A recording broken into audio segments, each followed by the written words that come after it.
jamaah Masjid Fatih Hasanah Al-Fatih atau Fatih Hasanah?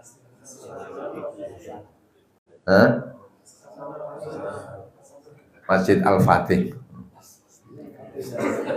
Besok Hasanah. Alhamdulillah kita diberikan nikmat yang besar oleh Allah SWT dengan diperjumpakan kita ini dengan bulan Ramadan. Ini nikmat yang sangat besar yang kita wajib untuk bersyukur kepada Allah SWT dengan memanfaatkan sebaik-baiknya, karena Ramadan tahun ini tidak seperti Ramadan tahun-tahun yang lalu. Kalaulah Ramadan tahun yang lalu ada kekurangan-kekurangannya, mudah-mudahan itu pun juga sudah ditutup, diampuni oleh Allah SWT. Dan kalaulah pada saat itu banyak amal-amal baik, ya harapannya mudah-mudahan diterima oleh Allah SWT. Tapi sekarang kita ada di Ramadan yang baru, dan Ramadan yang akan datang kita nggak tahu apakah akan ketemu ataukah tidak. Maka apa yang ada ini kita maksimalkan, kita optimalkan, kita manfaatkan sebaik-baiknya. Karena Ramadan ini syahrul mubarak. Mubarak itu kan artinya diberkahi, bulan yang diberikan di dalamnya kebaikan-kebaikan yang diridhoi oleh Allah SWT.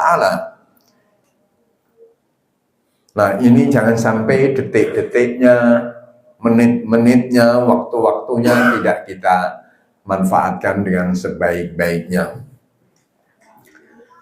Hadirin hadirat jamaah sholat subuh yang semoga dimuliakan Allah SWT.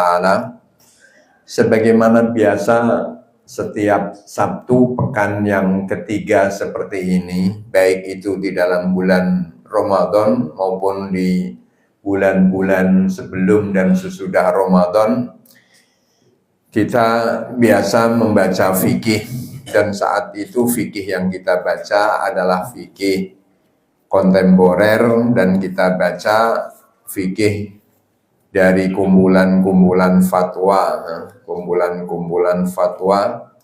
yang ditulis oleh Dr.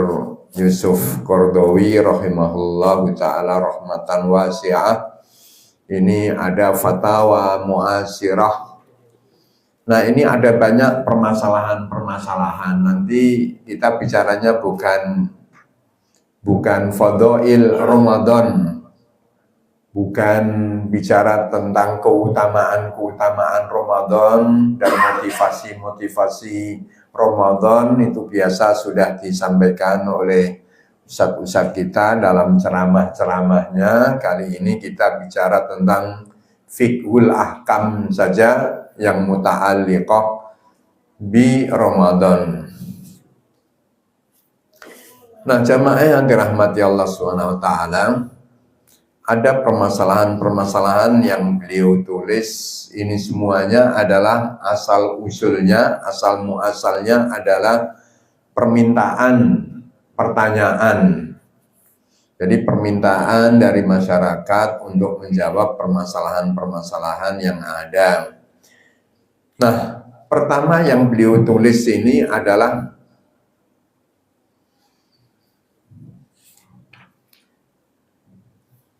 Ya saya sesuai dengan urutannya aja. Al-ihtilamu wal ghuslu lis-shaim. Ini pertanyaannya adalah idahtalamtu ana wa ana naim fi nahari Ramadan thumma tasaltu li an atatahhar minal janabati fahal hadzal ghuslu yuftiru amla. Jadi ini pertanyaan dari seorang penanya. Jawabannya kuntu adun sa'il yas'alu anil ihtilam hal yuftiru amla. Jadi ada pertanyaan begini. Saya bermimpi basah saat berada di siang hari di dalam bulan Ramadan. Kemudian saya mandi untuk bersuci dari hadas besar ini. Apakah mandi saya ini membatalkan wudhu ataukah tidak? Jawabannya beliau adalah kuntu adunnu sa'ila yas'alu anil ihtilam. Semula saya mengira penanya ini bertanya tentang hukum ihtilam, mimpi basah itu membatalkan wudhu ataukah tidak? Oh, ternyata tidak, yang ditanyakan mandinya. Maka jawaban beliau adalah innal ihtilama la yuftir. Sesungguhnya mimpi basah di siang hari di dalam bulan Ramadan itu tidak membatalkan puasa. Jadi puasanya sah. Karena puasa itu syaratnya yang terpenting tidak membuat hadas di siang hari aja. Kan ihtilam itu tidak karena unsur kesengajaan di luar batas kemampuan manusia. Bahkan ketika ada seseorang yang masih menanggung hadas besarnya di malam hari, ada hadas besar, ternyata kok kemudian mengakhirkan mandinya sampai setelahnya muncul waktu fajar, sudah masuk waktu subuh, tapi hadas besarnya, janabahnya itu dilakukannya di malam hari, cuma mandinya aja yang dilakukan sesudahnya waktu subuh. Ini pun juga sah puasanya. Jadi tidak ada persyaratan puasa itu harus suci dari hadas baik pun kecil maupun besar. Persyaratannya seperti itu. Yang penting nggak melakukan hadas besarnya di waktu puasa itu. Makanya jawabannya beliau bahwasanya mimpi basah itu nggak merupakan hal yang membatalkan puasa. Li'annahu syai'un la dakhla lil insani fi. Karena ini perkara yang manusia ini nggak ikut campur di dalamnya. Ini adalah urusan dari luar diri, walam yaksid ilai, dan tidak ada maksud untuk berbuat seperti itu. Maka karena itu tidak membatalkan puasa. Wa kadzalika bitoi al-istihmam la yuftir, begitu juga mandi ini juga tidak membatalkan puasa. Fa innahu thaharah, bahkan ini merupakan satu kewajiban yang harus dilakukannya. Kesimpulannya seperti itu. Wa hatta law dakhala al-ma'u fi udunaihi fa innahu la yuftir. Meskipun air itu masuk ke dalam kedua telinganya, ini pun juga tidak membatalkan puasa. Itu jawaban beliau. Walau kana yatamatmat, walaupun juga dia berkumur-kumur masuk ke dalam perut, masuk ke dalam mulutnya, bukan perutnya ya. Kumur-kumur kalau masuk dalam perut dengan disengaja, nah itu minum namanya. Jadi kita kan tahu yang membatalkan puasa itu kan jelas makan dan minum. Makan dan minum itu definisi, kaidah. Nah sekarang permasalahannya kalau ada orang kemasukan air di telinga, itu secara takrif definisi itu makan enggak? Kan Allah berfirman, kulu washrabu hatta yatabayyana lakumul khaytul abyadu minal khaytil aswadi minal fajr. Yang membatalkan kan makan dan minum. Nah, masuknya air ke telinga, wah dia lagi makan itu, tapi masuknya enggak di perut, di telinga, kan enggak diterima, kan enggak masuk definisi makan. Nah, ini logika. Begitu juga berkumur ini juga tidak membatalkan puasa. Tapi di saat kita berkumur-kumur sedang berpuasa, jangan berlebih-lebih, khawatir kalau ada air termasuk ke dalam perut. Nah, sama saja dengan orang yang menggunakan obat semprot mulut itu kan ya. Kadang-kadang kan ada orang punya penyakit asma pakai semprot di mulut, itu istilahnya, ada obatnya itu namanya. Nah, ini membatalkan ataukah tidak? Ya jawabannya, kalau kumur-kumur Yang tentu ketika orang sedang berkumur-kumur itu ada air yang masuk ke dalam mulut, masuk mulut ya, bukan perut, masuk ke dalam mulut, pasti walaupun air itu dikeluarkan lagi, dan pasti ada yang tersisa di mulut kita. Pasti itu nggak mungkin, namanya barang cair kan, masuk ke dalam mulut, yang mulut kita pun juga ada cairan ludah, pasti bercampur lah, seperti itu. Nah, ini sisa kumur-kumur saja, dari air kumur-kumur saja ada di dalam mulut kita, itu nggak membatalkan puasa kok. Ya ini juga sama, sekelas lah dengan air sisa kumur-kumur dengan semprotan itu tadi, apalagi ini lagi dibutuhkan karena sedang sakit dan itu dibutuhkan obatnya, dan ini akan terus menerus kan seperti itu. Maka kata ulama, menggunakan obat semprot mulut ya ini juga tidak membatalkan puasa. Jadi analogikan dengan orang yang berkumur-kumur, seperti itu ulama-ulama menjelaskannya. Kemudian kita lihat lagi di sini yang kedua, iftarul kabir wal hamil wal murdi. Ini permasalahan klasik, saya rasa sudah pada jelas, tapi tidak apa-apa kita sebut lagi. Hal yajuz li syekh kabir as-sin li syekhi kabir as-sinni an yuftira fi Ramadan, wa madha yajib alaihi inda dhalik, wa hal yasihu lil mar'atil hamili an tuftira fi Ramadan khaufan alal janin an yamut, wa madha yajib alaiha, wahal yajuz istimalu asmalu atib fi syahri Ramadan. Jadi ada beberapa pertanyaan dalam satu waktu ini. Bolehkah orang yang sudah tua renta, sudah berat untuk melakukan puasa, untuk berbuka di siang hari di dalam bulan Ramadan, artinya tidak berpuasa? Kalaulah itu diperbolehkan, maka apa kewajiban atasnya, dan bolehkah wanita yang hamil untuk tidak berpuasa, begitu juga yang menyusui tidak berpuasa, khawatir akan keselamatan janinnya, dan apa kewajibannya di saat tidak berpuasa, dan diperbolehkan ataukah tidak menggunakan tip itu artinya minyak wangi saat di bulan Ramadan. Maka jawaban beliau adalah fa'ujib bi'anahu yajuz, boleh orang tua yang sudah berat melakukan puasa, sudah pikun, sudah berat, fisiknya lemah, itu untuk tidak berpuasa. Yang sudah berat melakukan puasa, dan begitu juga wanita yang tua yang sudah tidak mampu juga puasa, dan cukup baginya mengganti dengan membayar fidyah.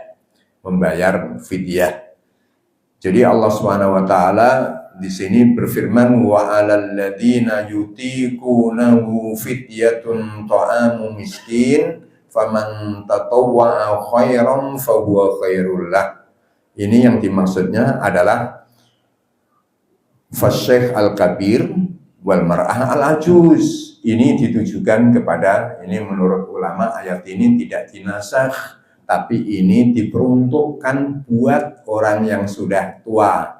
Karena memang ada ulama yang mengatakan ayat ini dinasakh. Jadi bagi siapa yang sudah berat, wa 'alal ladzina yutiqunahu, ayat ini artinya bagi orang yang mampu puasa. Saat itu ya, ini awal-awal. Wa 'alal ladzina yutiqunahu, kemudian barang siapa yang mampu puasa, kemudian nggak mau puasa, mampu berpuasa tapi nggak mau berpuasa, cukup baginya membayar fidyah. Itu dulu di awal-awal ayat ini baru turun. Jadi wajibnya puasa saat itu tidak merupakan final, masih pilihan. Tapi ketika turun ayat faman syahida minkum syahra falyasum, barang siapa yang sudah menyaksikan datangnya Ramadan, maka sudah tidak boleh lagi untuk tidak puasa, harus berpuasa setelah turun ayat ini. Nah, ayat ini diralat begitu. Tapi menurut ulama ayat ini nggak diralat, tapi ayat ini ditujukan buat orang yang sudah tua. Jadi orang sudah nggak diharapkan lagi kembali pada masa mudanya, kan nggak mungkin ya, semakin tua ya semakin tua. Nah ini cukup baginya membayar fidyah. Nah fidyahnya ya batasannya memberikan makan orang miskin. Jadi satu porsinya makan orang miskin itu berapa? Ini batasan minimal. Batasan minimal fidyah yang wajib dibayarkan karena orang tua nggak mampu puasa. To'amu miskin, makanan orang miskin itu satu porsi aja makan, ini batasan minimal. Tapi kalau mau memberikan 3 kali, karena umumnya sehari itu 3 kali makan, kalau di kita, nah itu tentunya lebih baik. Batasan minimalnya 1 kali porsi itu yang wajib, ini batasan minimal. Ya dikira-kira saja berapa umumnya makan, itulah batasan fidyah. Tapi kemudian kadang-kadang Basnas menentukan batasan tertentu, mungkin ini untuk mempermudah lah ya. Nah, adapun yang tadi itu bagi orang yang hamil, hal yasikulil mar'atil hamil antuftir idza khafat janiniha an yamut. Boleh enggak seorang wanita yang lagi hamil, lagi menyusui itu kemudian tidak berpuasa, mengkhawatirkan akan keselamatan janinnya? Maka jawabannya na'am laha antuftir, boleh juga untuk tidak berpuasa. Bal idza ta'akkada hadzal khauf, bahkan ketika betul-betul khawatir akan kesehatan anak janinnya, bahkan tabib dokter yang dipercaya diagnosanya yang sudah jelas-jelas dipercaya menyatakan ini mengkhawatirkan janin, kalau berpuasa maka itu malah hukumnya wahadi nafsun muhtaram, maka dia wajib untuk tidak berpuasa. Malah wajib hukumnya untuk tidak berpuasa ketika dokter itu sudah menyatakan bahaya. Kalau Anda selamat, kalau Anda puasa akan keselamatan janin Anda. Itu wajib hukumnya untuk tidak berpuasa. Karena apa? Karena wahadi nafsun muhtaramah, ini adalah jiwa yang harus dijaga. Allah berfirman, wala taqtulu auladakum, janganlah kalian membunuh anak-anak kalian. Ini dalil dan ini kuat pendapat ini. Jadi kalau memang betul-betul khawatir atau yakin kalau puasa itu akan mengurangi gizi anak ketika hamil, maka haram malah justru berpuasanya. Wala yajuzu lirajulin wala limra'atin an yufarritu fiha wa yu'addi biha ila al-maut. Gak boleh dia gampang seperti itu. Kemudian diteruskan lagi, wa in kanatil hamilu wal murdi'u takhawfani ala anfusihima fa'aktsaru ulama ala anna lahumal fitr wa alaihal qada. Ini saya lebih cenderung kepada pendapat ini, walaupun di sana ada pendapat yang lain. Nah, hanya di sini dikatakan lagi, kalau seorang yang lagi hamil atau menyusui hanya karena memikirkan keselamatan dirinya, lagi hamil menyusui kan tentu kurang gizinya, asupan gizinya karena diambil oleh anak yang dikandung atau diambil juga oleh bayi yang dikasih ASI. Ini kesehatan dirinya, ini bukan janinnya yang dipikirkan. Ini mayoritas ulama pun juga memperbolehkan seorang wanita yang seperti ini untuk berbuka, untuk tidak berpuasa. Hanya pendapat yang kuat, saya cenderung mengambil pendapat ini, itu dia wajib untuk mengqadha. Wajib untuk mengqadhanya. Walaupun di sana ada yang berpendapat tidak usah mengqadha, cukup diganti dengan membayar fidyah. Memang ada, ini pendapatnya Ibnu Abbas. Ini pendapatnya Ibnu Abbas radhiyallahu anhu. Sebentar, kadang-kadang muncul batuknya. Napas dulu. Jadi menurut Ibnu Abbas radhiyallahu anhu, ini sudah hampir sebulan batuk ini. Bentar.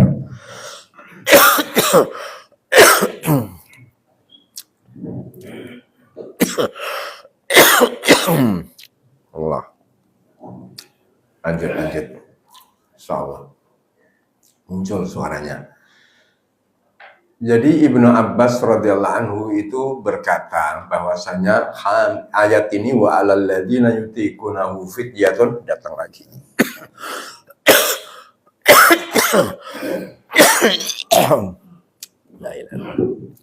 Bentar. Berarti perlu napas dulu.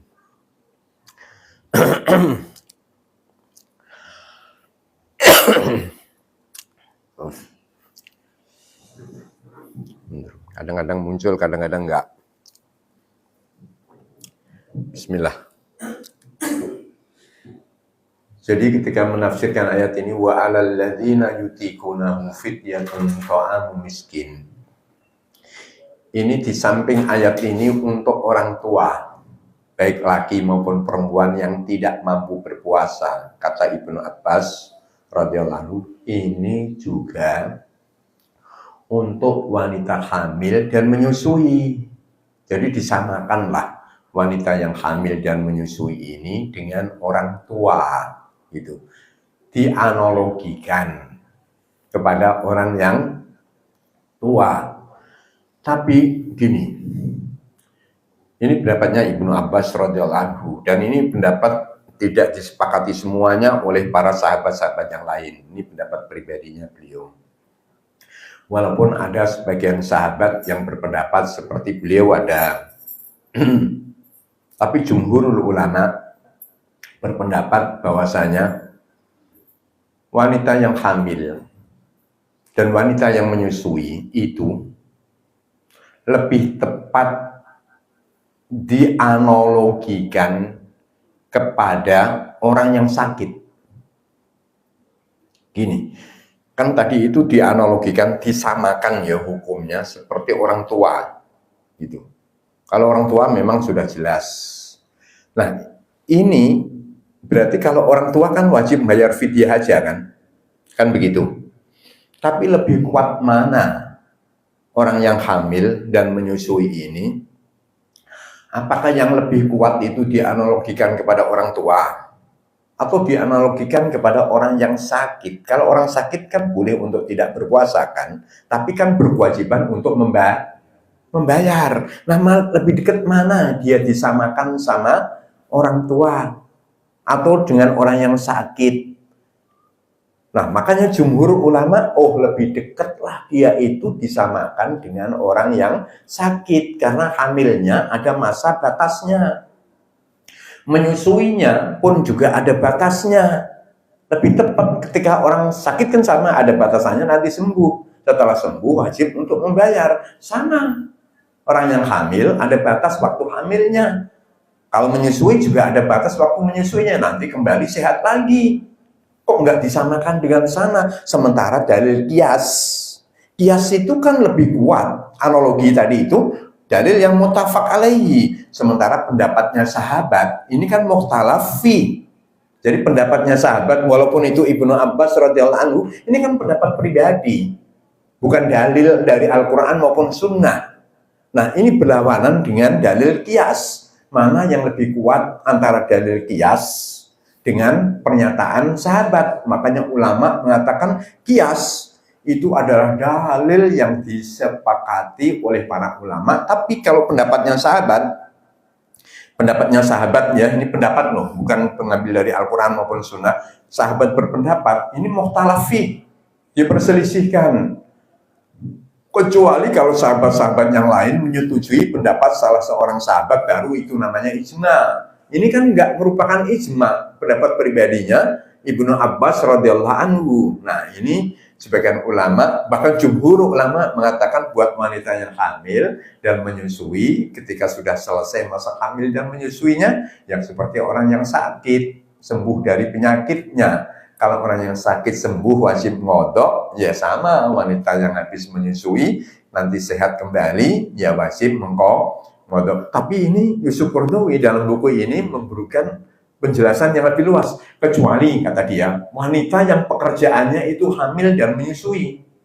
Tahun ini hamil, tahun berikutnya menyusui. Nah, menyusui kan waktunya 2 tahun. Boleh jadi dia saat hamilnya sudah nggak puasa, ini tahun pertama. Kemudian saat menyusui ini waktunya kan 2 tahun. boleh untuk tidak puasa. Berarti kan sudah punya 3 tahun. Nah, kemudian tahun keempat hamil lagi. Nanti nggak puasa lagi. Setelah itu menyusui lagi 2 tahun lagi. Punya anak 2 aja. Itu boleh jadi sudah 6 tahun. Nah, kalau 6 tahun nanti mengkodok per tahunnya 30 hari dikalikan 6, ya berat. Nah, kalau seperti ini bayar fidyah aja. Itu pendapatnya Dr. Yusuf Qaradawi. Ini makul juga kalau seperti ini kan. Nah, rata-rata kan seperti itu, belum 2 tahun sudah hamil lagi. Dulu pengalaman saya ketika anak bayi baru umur 6 bulan, itu ada adiknya lagi, sudah kan, begitu berturut-turut sampai anak keempat. Nah, ini kalau mengkodok ya berat, ya udahlah kayak seperti itu, kayak orang tua saja. Jadi cukup membayar fidyah. Itu apa namanya, logis lah ya, secara syar'i ya, secara realisasinya kan begitu. Nah, kita teruskan lagi. Istiqmalul huknah wa nahwihi lis-shaim. Nah, kemudian bagaimana orang suntik ya ini ya. Suntik ini membatalkan puasa enggak? Jadi di sini hal tuftiru al-hikon ya. Hikon jamak minal hiknah. Huknah ya. Hal tuftiru al-hikonu allati tuqad fil warid wa kadzalika al-hikon wastiqmalul murhim walabus fi fatkati syarj li ajlil bawasir au ghairi dzalika. Nah, intinya gini, tadi kaidahnya bahwasanya yang membatalkan puasa itu kan makan, minum, berhubungan badan suami istri. Nah, ini suntik. Kalau suntik itu yang disuntikkan adalah obat. Ya, yang disuntikkan obat. Dan ini tidak tujuan untuk memperkuat puasa supaya nggak terasa lapar, nggak terasa capek. Vitamin yang disuntikkan, wah ini sudah berlawanan dengan tujuan puasa. Karena tujuan puasa itu kan biar lapar, ya kan, biar lapar. Itu yang diinginkan agar supaya orang itu saat-saat itu merasakan lapar dalam rangka beribadah kepada Allah Subhanahu wa taala, laparnya bukan karena diet. Ini yang diinginkan oleh Allah, supaya kita menemukan bagaimana lezatnya mengikuti perintah Allah sampai kita siap untuk berlapar-lapar dan berhaus-haus. Tapi kok justru kita menggunakan alat untuk menghilangkan capek, lapar. Itu kalau yang disuntikkan itu adalah obat untuk memperkuat fisik kita. Tapi kalau yang disuntikkan itu adalah obat untuk menyembuhkan penyakit, sebab ya wasilah untuk menyembuhkan penyakit, berarti nggak ada kaitannya sama penguat fisik, menghilangkan penyakit. Ini ulama tidak apa-apa. Toh masuknya obat itu nggak masuk ke dalam perut dan tujuannya bukan untuk menguatkan fisik dan menghilangkan lapar, kecuali kalau infus, ya. Kecuali infus yang diinfuskan itu adalah pengganti makan. Karena makan nggak normal, nggak sehat, karena nggak bisa makan, infusnya infus makanan. Nah, ini justru tidak diperbolehkan kalau infusnya makanan, kecuali kalau infusnya itu obat juga. Tapi rata-rata kan infus itu mengurangi cairan makan kita, kan artinya asupan makan. Nah, ini yang nggak diperbolehkan. Kalau itu infus isinya adalah asupan makanan. Kemudian ini hal yuqbal siyamu tarki sholat. Apakah diterima orang yang puasa tapi meninggalkan sholat, gitu ya. Nah, ini ya kalau puasanya kalau dilakukan dengan benar ya dapat pahala. Meninggalkan sholat. Nah, ini kalau sengaja malah kafir juga, maka puasanya nggak sah. Syaratnya puasa kan harus Islam. Kalau dia sengaja meninggalkan sholat, apalagi ketika mengatakan sholat nggak wajib gitu kan, nah ini sudah kafir gitu. Kalau saudaranya malas-malas sholatnya tapi masih puasa, ya puasanya ada pahala, kemudian sholatnya yang ditinggalkan berdosa. Tapi ulama mengatakan meninggalkan sholat itu adalah penyebab kekufuran seseorang. Kemudian jamaah dirahmati Allah, ini istinsak mudmadhah, ini saya rasa jelas bagaimana hukumnya orang berkumur-kumur saat berpuasa. Saya rasa nggak apa-apa. Ini bagus, ini pertanyaan. As-sahur inda adzanil fajr ini ada polemik yang sering sekali terjadi di tengah-tengah masyarakat.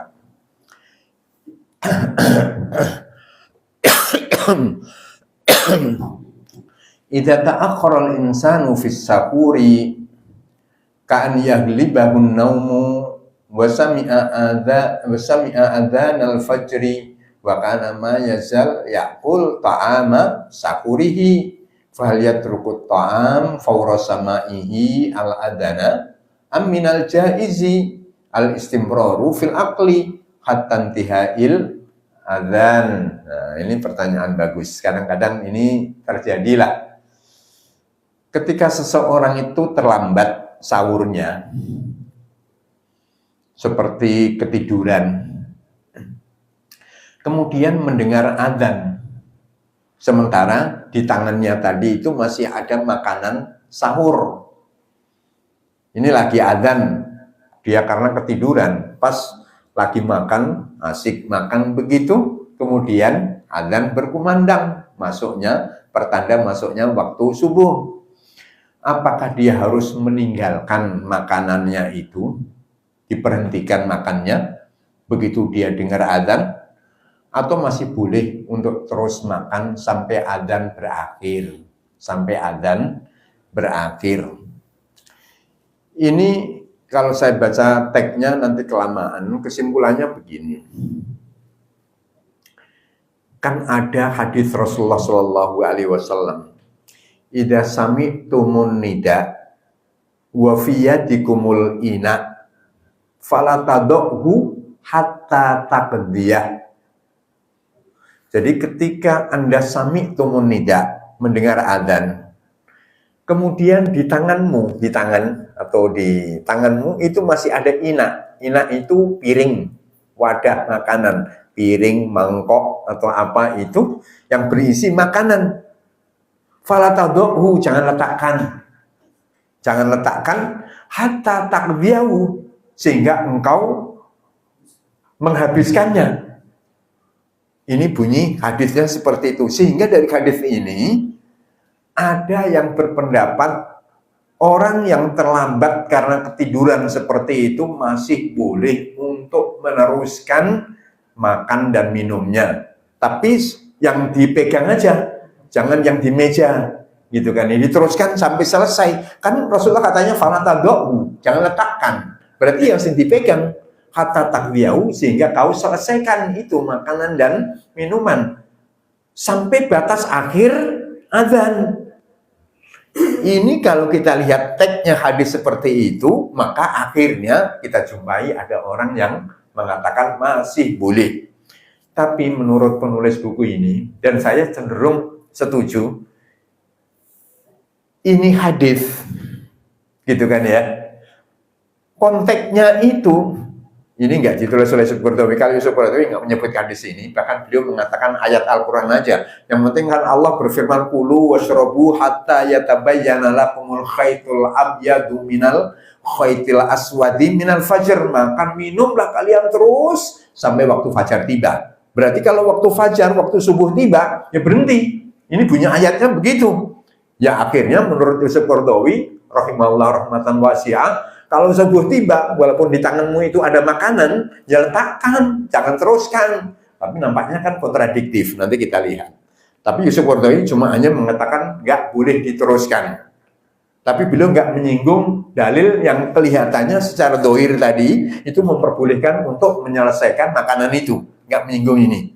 Tapi kalau beliau katakan berhenti aja, karena ayatnya memang merintahkan seperti itu. Makan minum sampai batas waktu subuh. Nah ini waktu subuh sudah tiba, ya letakkan, selesai. Itu kata beliau. Tapi ada yang mengatakan masih boleh sampai batas akhir azannya. Berdasarkan dengan hadis yang saya bacakan tadi itu. Jamaah yang dirahmati Allah, ini penting buat kita untuk tadabburi dan renungi bersama. Hadis ini tadi, menurut sebagian ulama, itu tidak berkait tentang puasa. Jangan kait-kaitkan dengan puasa. Ketika Anda mendengarkan adzan, di tanganmu itu masih ada makanan, piring, mangkok, masih di tangan Anda, teruskan. Jangan tinggalkan makanan ini gitu kan, sampai Anda menyelesaikannya. Hadis ini tidak ada kaitannya sama puasa, tapi hadis ini berkait tentang datangnya waktu sholat. Jangan kait-kaitkan dengan puasa, datangnya waktu sholat. Jadi ketika kita dengar adzan, di tangan kita ada makanan untuk memanggil kita melaksanakan sholat dari sholat-sholat 5 waktu, sudah, nggak usah datang sholat dulu, selesaikan. Jangan dikaitkan dengan puasa, ini dikaitkannya dengan waktu sholat. Kan seperti itu. Kalau kita sedang makan, ya udah adzan, ya udah nanti selesaikan. Kalau nanti ketemu ya ketemu jamaah masih ada ya alhamdulillah. Kalau tidak ya udah sholat bersama yang ada di masjid kan gitu. Kalau nggak ada yang sholat sudah selesai semuanya. Ya kalau ada yang mau sodakoh ya alhamdulillah sodakoh ya. Orang yang sudah sholat diajak lagi untuk berjamaah supaya membantu dapat pahala, sodakoh pahala namanya. Jadi kalau ada orang masuk ke dalam masjid kok sudah jamaah semuanya, nggak ada makmum yang terlambat juga sama dia. Ya kalau ada yang mau diajak sholat bersamanya, itu bagus. Itu sedekah. Man tasaddaqah. Dulu itu Rasulullah ketika melihat sahabat dan sahabat-sahabat yang lain sudah pada salam, Rasulullah ngomong pada sahabatnya yang sudah sholat bersamanya, siapa yang mau sedekah dengan orang yang terlambat ini? Kan gitu. Nah akhirnya jamaah lagi sekedar hanya untuk membantu sahabatnya dapat pahala jamaah. Nah seperti itu aja. Kalau kita sedang makan gitu, seandainya nggak ada yang mau sedekah, kita sholat sendirian aja, gitu kan misalnya, sholat sendirian, tapi jamaah sudah jadi kebiasaan kita, itu walaupun kita sendirian sudah ditulis seperti orang yang berjamaah. Kalau nggak ada yang mau sedekah, karena apa? Karena niatnya sudah pergi untuk berjamaah dengan niatnya itu seandainya ini. Kembali kepada permasalahan. Jadi hadis tadi tidak ada kaitannya sama puasa. Jadi wahai orang yang berpuasa, di tangan Anda sudah ada makanan dan adzan tiba, teruskan enggak ada kaitannya sama puasa, kaitannya sama sholat. Nah ini lebih tepat supaya tidak terjadi kontradiktif antara ayat dengan hadis. Nah seperti itu. Yang terlambat bangun, ketiduran, musibah buahnya langsung dikeluarkan, makanannya piringannya letakkan aja. Nah ini sudah resiko begitu. Pembelajaran buat berikutnya supaya hati-hati tidak terlambat lagi. Ini penafsiran yang pertama, bihadrati to'am. Di sini tidak ada sholat diterlambatkan aja. Bihadrati to'am ketika kita sudah depan hadrah, ila hadrati nabi, ini hadrati to'am ya. Bihadrati to'am. Jika Anda mendengarkan adzan, di tangan Anda ada makanan, jangan letakkan sampai Anda menyelesaikannya. Ini hadis diperuntukkan untuk adzan yang pertama. Nah, perhatikan untuk adzan yang pertama. Karena subuh itu kan ada 2 adzannya kan. Rasulullah punya 2 muadzin di waktu subuh. Masing-masing adzan semuanya. Yaitu Bilal itu adzannya sebelum waktu subuh. Jadi Bilal itu tugasnya kalau di waktu subuh adzannya sebelum masuk waktu subuh. Yang satu adalah Ibnu Maktum. Nah ini adzannya pas sudah masuk waktu subuh. Nah yang dimaksud dengan hadis tadi itu ketika Anda mendengarkan adzan, di tangan Anda ada makanan, jangan letakkan. Ini adzan yang pertama, adzannya Bilal.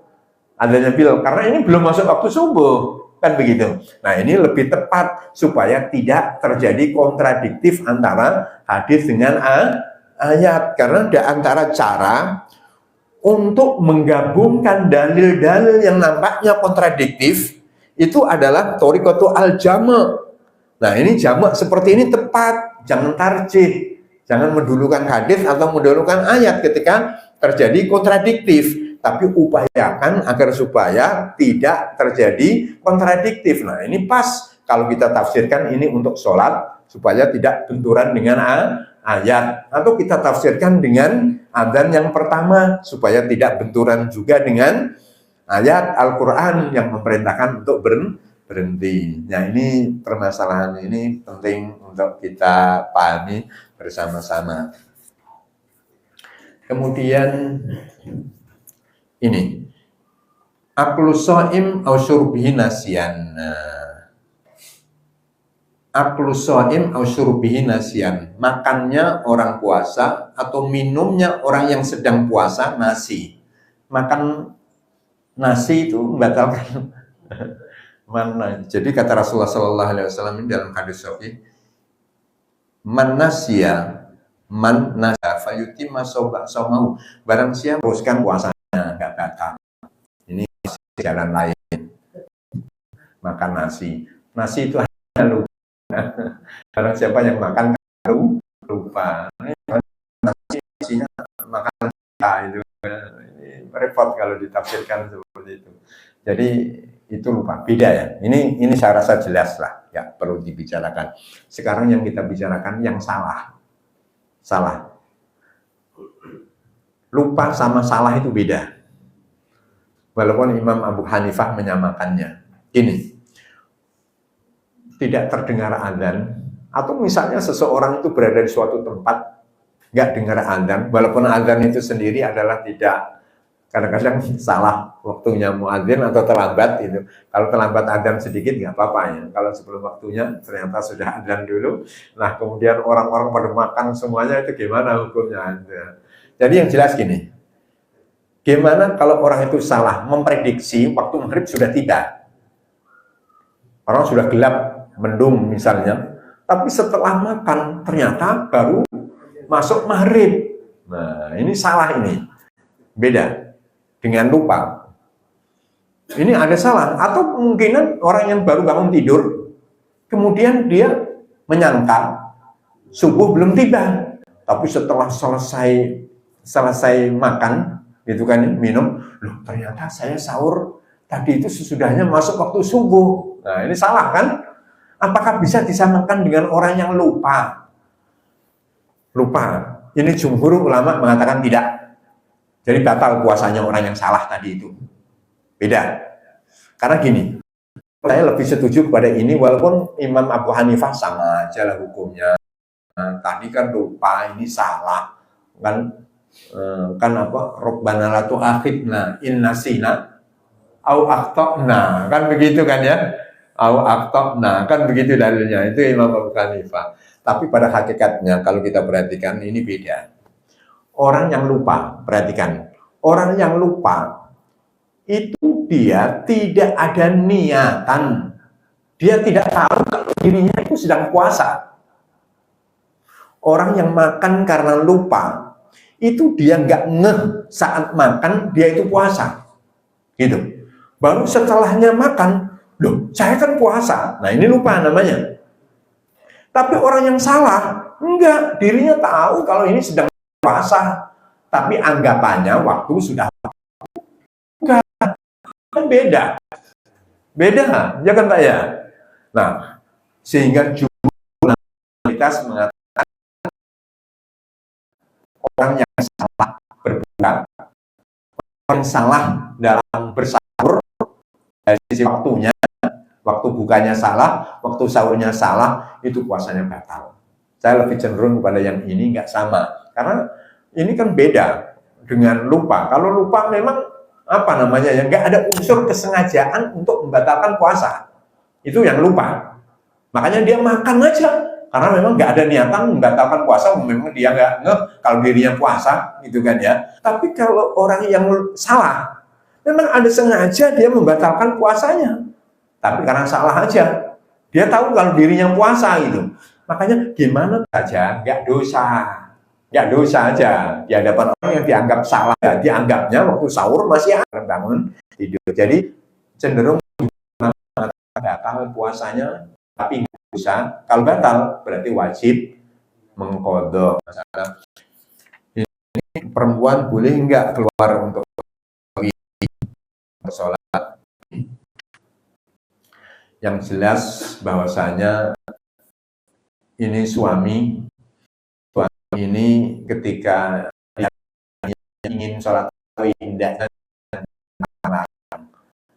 asal di melarangnya itu tadi nggak ada udzur, kecuali kalau ada udzur dirinya sakit untuk dirawat oleh dirinya, maka berhaklah untuk melarang. Atau misalnya di rumah ada yang perlu dijaga, maka berhak Tapi selama tidak ada alasan untuk melarang, nggak ada udur-udur untuk melarang, biasa aja untuk pergi sholat tarawih. Karena Rasulullah SAW dalam tamna'u la tamna'u ima Allah an masjidillah. Janganlah kalian melarang wanita-wanita hamba-hambanya Allah untuk pergi ke masjidnya Allah Subhanahu wa taala. Intinya seperti itu. Tapi boleh kalau ada alasan tertentu, menjaga dirinya, menjaga anaknya misalnya, atau menjaga hartanya, khawatir kebobolan maling, itu boleh untuk melarang. Tapi pada dasarnya kalau nggak ada sebab-sebab tertentu, jadi diperbolehkan, asal di masjid pun juga tidak ada fitnah antara laki-laki dan perempuan. Jadi itu diperbolehkan, apalagi kalau memang di dalam masjid ada kajiannya, itu biasanya malah lebih manfaat, apalagi ketika suami tidak bisa memberikan pengajaran yang baik kepada istrinya, terus kemudian di masjid ada kajian, ada nasihat gitu kan ya. Nah ini juga lebih ada manfaat yang lain dari sekedar sholat saja. Wallahu a'lam, ini permasalahan-permasalahan yang ada di dalam buku ini, buku fatwa-fatwa kontemporer. Silahkan, ini masih ada beberapa permasalahan masalah puasa. Ada satu lagi ya, biar sedikit penting ini. Nanti kita pertanyaan sedikit aja. Hubub takhir al-haid fi Ramadan. Boleh nggak seorang wanita itu meminum obat untuk menunda datangnya haid, agar supaya bisa puasa utuh gitu kan ya.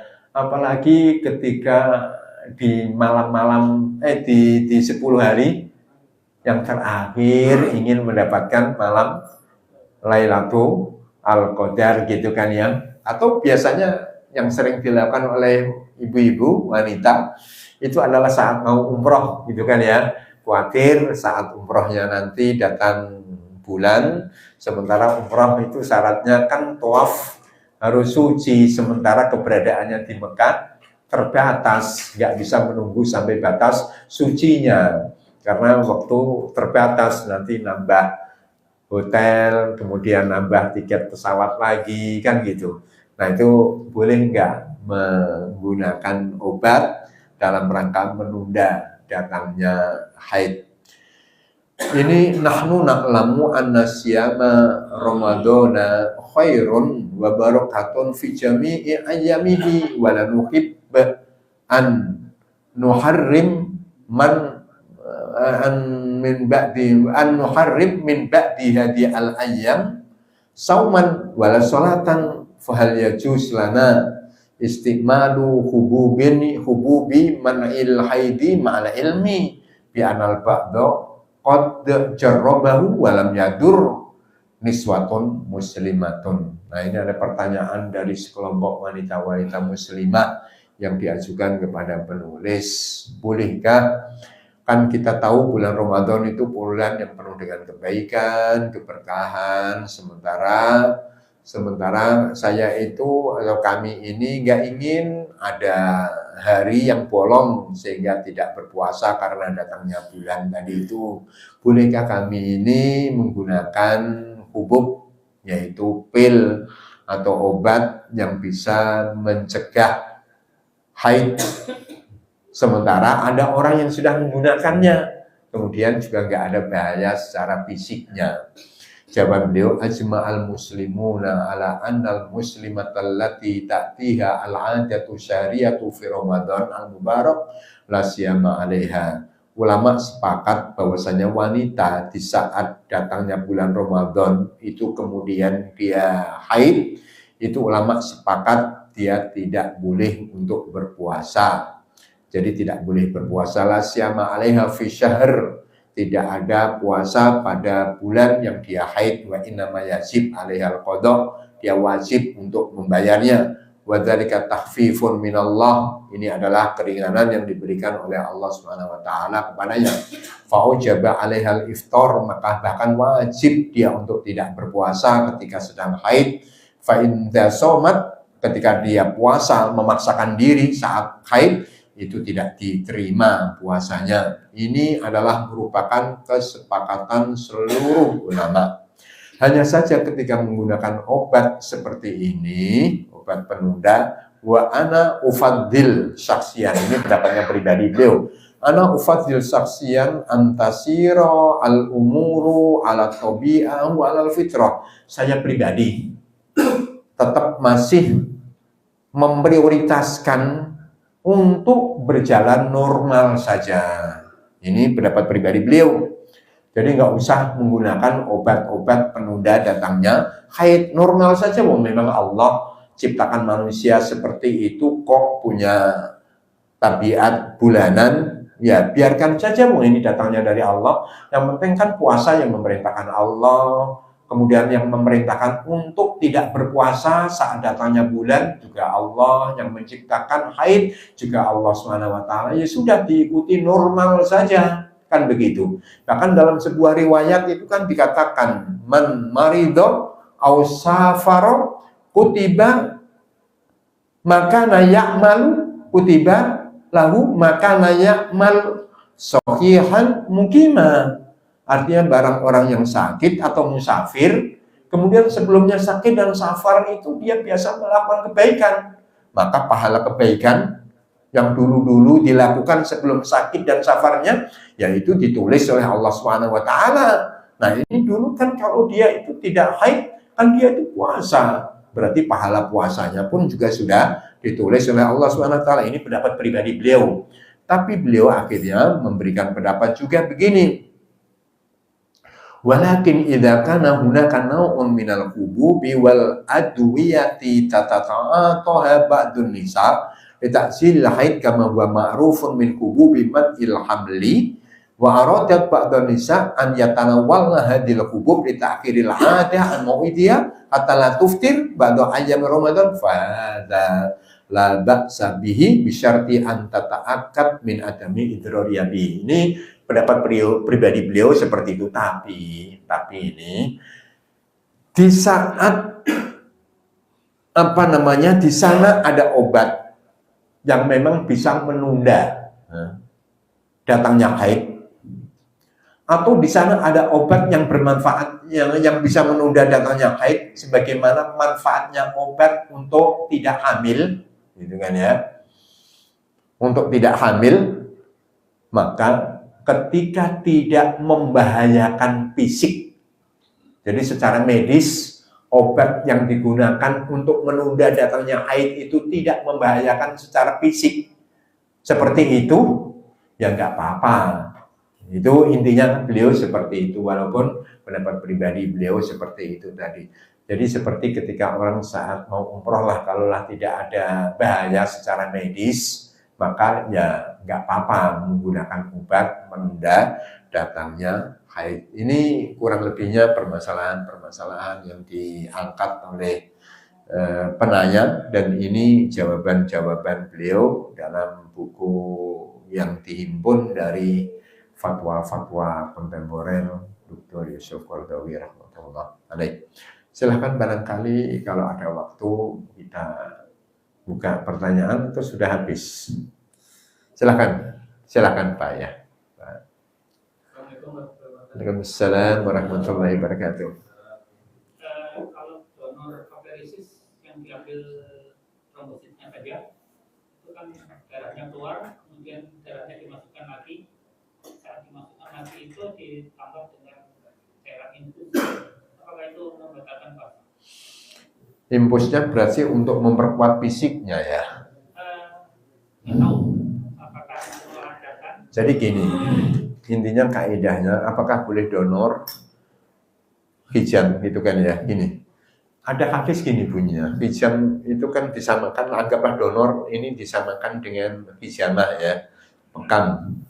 Itu ada hadis yang bunyinya begini.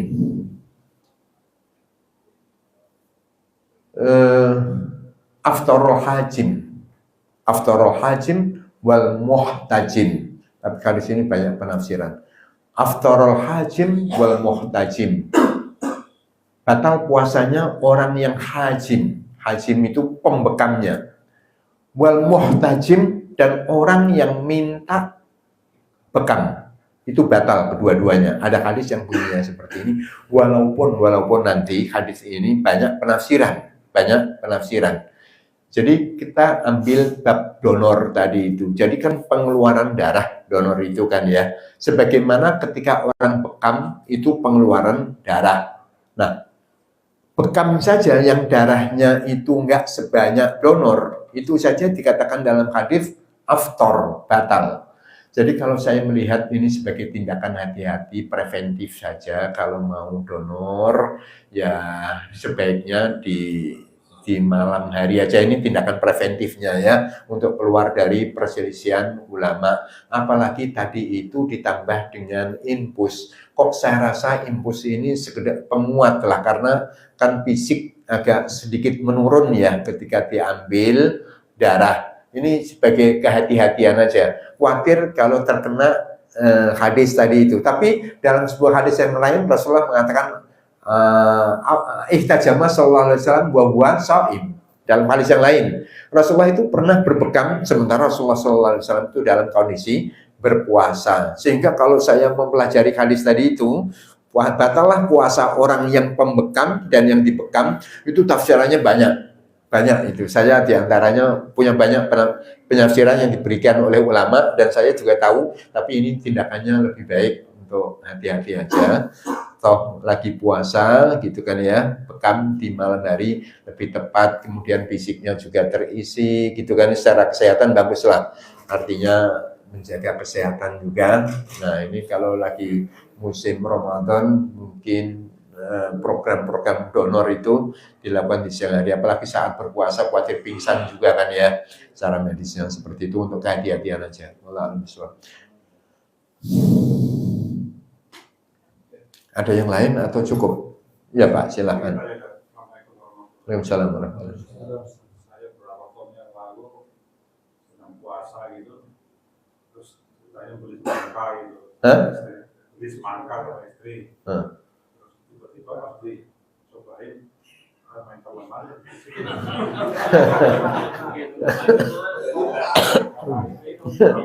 Dicoba manis gitu Pak ya.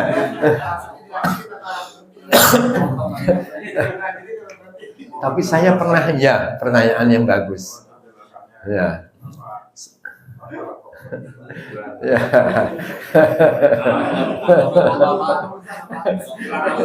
Jadi gini ya, bagus sekali ini pertanyaan. Jadi saya baca dalam buku-buku yang ditulis oleh Madzhab Syafi'i, mencicipin ya, nggak makan loh ya.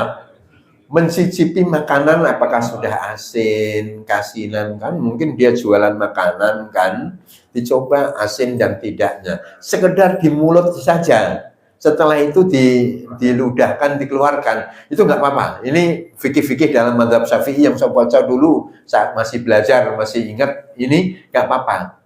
Tapi kalau tadi ketelan gitu kan ya, ketelan. Lupa apa salah? Lupa. Ini tadi nggak bermaksud kan, nggak bermaksud ini ya. Itu mudah-mudahan nggak apa-apa lah. Ini kan gini ya, di dalam bab fikih itu ada mimma yaqumu bihil balwa. Ini penting, umumul balwa itu. Jadi sesuatu umumul balwa itu sesuatu yang sulit untuk dihindari, dan sesuatu ini dibutuhkan. Dan sesuatu ini asalnya nggak boleh, tapi karena sulit untuk dihindarkan, dibutuhkan, itu dimaafkan. Contohnya begini, ini umumul balwa, ini masalah yang penting sekali, dan ini kehebatan konsep Islam. Kan niatnya sekedar hanya ini. Kalau tadi salah kan memang niat untuk makan ya kan. Kalau salah kan memang niat makan dia, dianggapnya waktu makan sudah boleh, itu dianggap sudah waktu buka kan itu. Kalau ini kan tahu. Dia kan nggak niat makan, kebablasan saja, itu kan kebablasan gitu. Asal jangan nipu Allah ya, Allah tahu lah. Jangan sampai nipu Allah. Nah, ini sama kan itu nanti bilang kebablasan. Yukhadi'un Allah wa huwa khadi'uhum. Nah itu kan kalau niatnya sudah nggak benar gitu kan ya, Allah tahu. Jangan sampai nipu-nipu Allah, itu tahu. Kan masalah orang zakat juga sama. Besok zakat uangnya sudah di mana, diberikan apa, itu kan bisa juga. Allah tahu loh, kalau itu ingin lari dari zakat kan bisa aja orang itu. Nah ini kalau nggak ada niatan seperti itu masuk dalam umumul balwa. Sesuatu yang dilarang, susah dihindari dan dibutuhkan, itu dimaafkan. Contoh misalnya gini, kita setiap saat itu melakukan pelanggaran loh sebenarnya, yang mudah-mudahan diampuni oleh Allah gitu. Apa coba? Kita naik mobil, naik motor, itu kan mengeluarkan asap. Asap itu kan ganggu orang. Kan la doror wala diror. Kan nggak boleh kita mengganggu orang. Nah motor yang kita naikin itu kan ada asapnya, mobil. Nah asap ini kan nggak sehat. Nah itu kan nggak boleh. Tapi kan ini kita butuhkan. Kita sulit untuk menghindarkan asap kan gitu. Kan kita nggak bisa bilang mobil nanti kalau jalan jangan keluarkan ya asap, nggak bisa. Sementara kita butuh mobil. Nah ini dimaafkan, itulah contoh umumul balwa. Atau misalnya kita itu mau pergi ke masjid, ini contoh klasik. Mau pergi ke masjid, nah kemudian jalan itu becek, mungkin lewat comberannya orang yang ada najis-najis juga. Nah di jalan-jalan raya itu ada kemungkinan itu kotoran yang najis, tapi sulit untuk dihindari, maka cipratan-cipratannya itu adalah dimaafkan. Nah ini umumul balwa. Nah kalau mencicipi boleh, tadi yang akan dijaga, mau mencicipi penting kan, karena ini mau jualan makanan atau mau beli apa, tapi manis atau enggak kan itu penting juga. Tapi kadang-kadang masuk gitu kan, sulit dihindar, asal enggak ada kesengajaan. Ya mudah-mudahan enggak usah dikodok. Ini aja, banyak puasa sunnah aja. Kalau yang kurang-kurang nanti tertutupi, kan fungsi ibadah sunnah untuk menutup yang kurang-kurang kan begitu. Insya Allah nggak masalah ya, nggak masalah itu dicit-dicit alam nurut madhab Syafi'i. Nah yang kedua kali itu yang baru lah. Ini anggaplah iya ula, boleh salah kafaniyah itu ya. Kayak misalnya kalau melihat wanita saat pandangan pertama itu kan sodakoh gitu kan. Tapi kalau nanti diulang lagi lah, itu berarti yang nggak boleh gitu kalau sudah tahu kan. Sudah tahu tadi kebablasan berarti nanti hati-hati. Jangan sampai tadi kebablasan kok enak ya, ini dicoba itu lain lagi.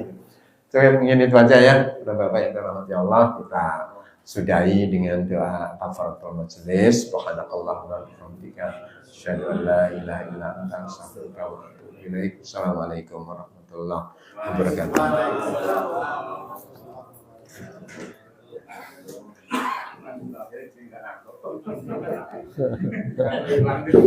Ya, hilang ngantuknya. Dapat